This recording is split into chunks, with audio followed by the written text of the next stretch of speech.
আমাদের মধ্যে কিছু পণ্ডিত আছে দাওয়াত দেয় একজনকে নিয়ে যায় 5 জন, আবার কিছু কিছু স্পেশাল মেহমান আছে বিনা দাওয়াতে।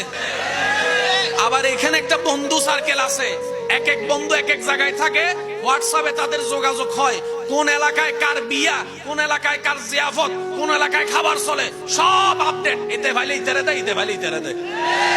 খবরদার এই কাজ আর কখনো করবেন না। এবার শুনুন, কেন না আপনি খাচ্ছেন সেজন্য নিষেধ নয়। একজন আল্লাহর বান্দা 100 জনের খাবার তৈরি করছে, মানুষ দাওয়াত দিছে 50 জন, বেশি কয়জন? 50 জন। এবার দিছে একজনকে দাওয়াত, সে নিয়ে গেছে 5 জন, এভাবে যদি 10-20 জনে নিয়ে যায়, বুঝতেছেন বিষয়টা?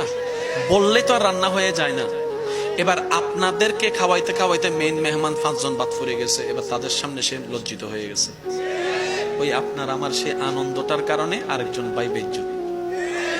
ইসলাম বলে যে এই খাবার কখনো খেও না, অন্য তোমার মুসলমান ভাইয়ের ইজ্জত নষ্ট করে এই জীবনের দরকার নাই, এই সম্মানের দরকার নাই, এই খাবারের দরকার নাই। চিৎকার দিয়ে বলেন না সুবহানাল্লাহ।